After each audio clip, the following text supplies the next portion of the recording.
Welcome to Healing Words. My name is Esther Yang, your host for today, and my guest today is Alan Steinfeld, the host and producer for New Realities Television, a program dedicated to exploring evolving human potential in an evolving world. New Realities Television explores the idea of how to become more conscious beings by presenting programs that invites viewers to look at automatic behaviors and take free reign of their body, mind, and spirit so that we can hope to inhabit and create a more peaceful reality for the planet. Now New Realities website had become New York portal for body, mind, and spirit activities. I can't wait to hear all about it, Alan. Welcome. Thank you. It's nice to be a guest on someone else's show. So you've been a host too many times? I've been a host, well, not too many. It's never too many. I could always be more of a host.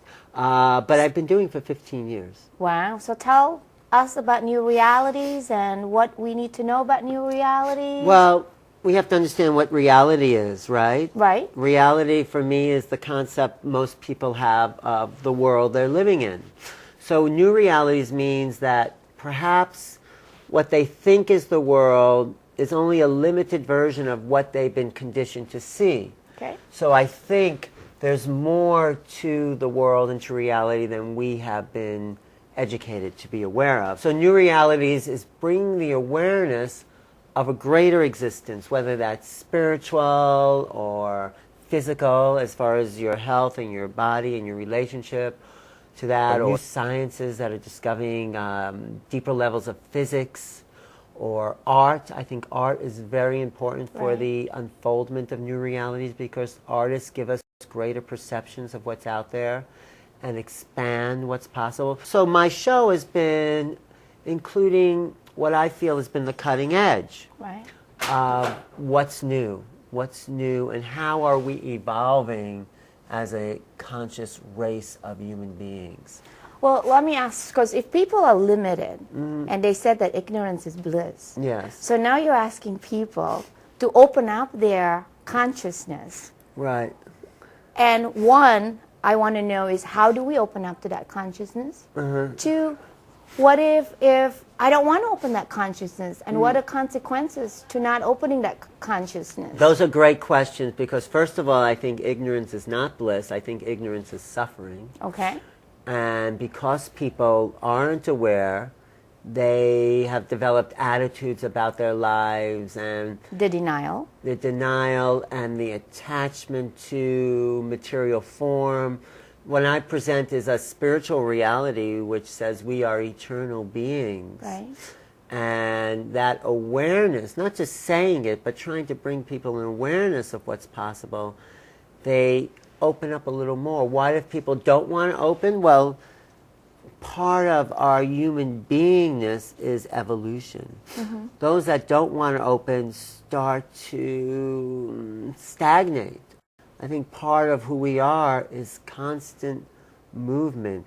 And if you say you don't want to open, then what are you afraid of finding? And how do we overcome the fear that's stopping us all from evolving? This is where we are at now in the 21st century. And that not being open to that new realities or the consciousness cause stagnation, would cause illness, I would think. Yes, emotional, physical, spiritual, dis-ease, not at ease. So, you know, there's two ways. You can stay where you are, or you can leap into the unknown. What I feel New Realities is about, and what I'm, trying to learn every day for myself, is how do we leap into the unknown, the next moment of our perception. See, this is my concern, though, because like most people, again, they have this challenge to open up to their consciousness. Yes.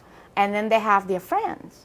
Yeah. And their families. Right. Because obviously when you open up to a new consciousness, like from these rose to that orchid, something has to transform here. Exactly. And that transformations might not fit into the vase anymore. But you know what? Are you living for yourself and your own evolution, or are you living for your friends and your family? But everyone has to make that decision. I understand that, but how do you, I guess my question is, what do you do, or how do you encourage people to make a leap to live for themselves and not to their friends and family? Because as you know, I mean, I'm Asian, so we have our own Asian culture. I know. It's another. I mean, It's an on karma in and of itself. It's a trap. All ball game. Well, I know the Jewish culture, the Italian culture. We all are trapped by our families until we decide. You know what? My personal evolution, it may sound selfish, is more important than trying to fit into my family. So I'm going to change, and if my family doesn't like that change, well, then we don't actually have a lot to talk about. So. But because I did make a change in my family, people said, wow, maybe there's something to it. So they started to open up a little more. Your family? My personal family, yes. But see, again, how do you, I guess, educate your family to adapt to your transformation? That's what Gandhi said, you must become the change, you know? So it's not telling them, it's seeing when you're opened up, right? You've gone beyond your Chinese background, you've opened up to spiritual ideas that are... My family given up. Well, that's what happens. But just imagine if you didn't do that and you would have stayed there. Just think you were trying to fit yourself into a box that didn't fit anymore. And that's torture. Right. And ignorance is not bliss then. Ignorance is torture. Right. So I guess I was trying to find out a shortcut because from all your learning to acupuncturists and studying and learning and seeking and for all the years that you put into, you know, I was hoping that in the Healing Words show that you can give sound bites. Oh, some healing words. Right, like sound bites, you know, that said, oh, here's the shortcut for you. Well, I don't think there's a shortcut, first of all. But there is encouragement. So if you change or I change and people around you see, wow, they're happier, they're more satisfied with their life, maybe you can tell me what you've been doing to help that. So like Healing Words, because that's the name of the show, I would say is look at where you are and see if you're happy and see if it's possible to be happier. When I interviewed Marshall Rosenberg, he says, he's not about complaint or about... things being bad. He started nonviolent communication, and me and this person, we were doing interviews together. He says about how can we make life more wonderful and what's most alive in you? He asks people, what's most alive? What are you feeling that's most alive? And how can you make your life more wonderful? It's not that anything's bad, but so you ask your family, hey, how can life be more wonderful for you? And they might say, well, I'd like to study this, or I'd like to go there. But I'm about opening up to a spiritual reality, a spiritual understanding, meaning that we're more than our bodies. This is something that you've discovered in your personal work. But you had to make a leap, right? Absolutely. But the leap was based on experience. Right, absolutely. So you had the experience, and then you to cognize the experience into your personality, right? You must have had an experience, right? Absolutely. So I think if we talk about new experiences to people, things that they can't fit into their old paradigm, and say, okay, you can't fit into your old belief systems, but maybe if you looked at this, it might fit into a belief system, might fit into a greater belief system that you're more than just your body. And I think that, you know, it's like energy, like attracts like. I would think that the new reality is that when you become a new you, that you will also attract, I would think, a new team of friends. You absolutely do. But not only that, the frequencies shift. Yeah, and the frequencies around you shift, and since our fields and your fields with other people are interacting, they're actually picking up the new frequency. So they might get new ideas or new impressions that could be encouraged to sense. Because there's a new idea in physics which is about field dynamics. Oh, the field is resonating. Our fields are resonating. That's why we're in conversation. That's why we can connect. But in your family and friends, as your field changes, as the frequencies change and is maybe amplified to a higher level, that impacts other people. I think that's also a big concept in new realities, that understanding of field dynamics. And also, like you mentioned about art, and how do you think that art change people's field?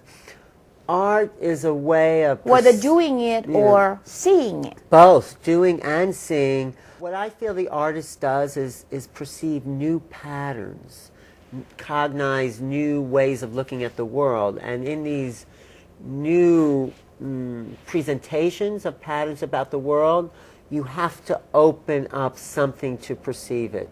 You have to be willing. What I call information is bringing in formation or bringing in patterns. There's a lot of data out there, but information is what we use, is what we inform, it's what we create new images. And when you bring in a new image into your brain, new neural nets open up to cognize those thoughts, those images. You know what I'm saying? Right. The brain connects in a new way, and when the brain connects in a new way, mind and consciousness expands. So you think that if someone see a Picasso, their mind will be different? Absolutely. Than see, like Andy Warhol? Andy Warhol, your mind is different too. But Picasso, people didn't understand what he was doing. He brought in all these different angles, but you look at this painting and you're trying to cognize, what is this guy talking about? What is he trying to show us? And then somewhere it clicks, oh, he's trying to show us more than one perspective at a time. In an abstract perspective. And an abstract, and it's like I'm looking at you, but what if I was looking at you and also seeing the side of you, you know? It's like, how is that possible? But now we know it's possible because you being in a camera studio, we could see a couple of different sides. So those images and people trying to figure out what that meant may have opened up new areas in other fields like science, you know? Maybe Einstein was inspired by the new art, you know? I think there's a whole feedback between art and science because the artists cognize new things and artists and scientists then pick up what the artist is doing. And there's a book called Art and Physics, Leonard Shlain. He writes about this comparison. And he says that the artist is the antenna of the race. He doesn't say that. That's a quote from Ezra Pound. Artist is the antenna of the race. They're picking up new information and bringing it into Earth. And their courage, because I think that Picasso had to have a tremendous amount of courage to do what he did, to receive the critic. Yes. You know, the same thing with new reality. Like you talk about new reality because you open up their consciousness, changing from the rose to the orchid, and having that transformation and having people laugh at you or saying like, "What is that's not art?" If they're not laughing, then I'm not making an impact. No, I mean, if they're not saying what's going on, then it's like it's not new. Right. You know, the new is what shocks people. It's what you know, sets them back, and that's what I'm looking for. What is it that people have yet to integrate or even deny? The more they deny, the more true I think it probably is. Schopenhauer says that new ideas are first ignored, then they're totally ridiculed, and then they're accepted as fact, as evident. So now people are finally trying to understand what is abstract art all about. Or let's take Freudian theory. You know, when it first came out, no one accepted that as a possibility. And now, even if you never even heard of Freud, you understand the concepts of Oedipus or Jung too. Jung is actually still making an impact on a collective culture. So that's what I'm looking for. There's so many new great thinkers. Yeah. I always feel like concern as we go through and educating people, saying that, hey, you can transform, you'll get better, you'll do this. But I would think that how do you able to educate them to be grounded while they're going through this bumpy road and being laughed at? It is bumpy. I say just open your mind to the possibility. As soon as you say something's impossible, you close down those neural nets that would consider that possibility. You're actually shutting off your brain. But when you say, okay, I'll consider, like UFOs. Maybe they're there, maybe they're not, but let's consider. And I do a lot of shows on UFOs. Let's consider the fact that perhaps we're not alone in the universe. Consider the fact that maybe we've been visited, perhaps. Let's just open our mind to that possibility. When you open your mind, you start to expand your consciousness. Whether or not it's true, when you consider the possibility, you've expanded who you are as a thinking, conscious being.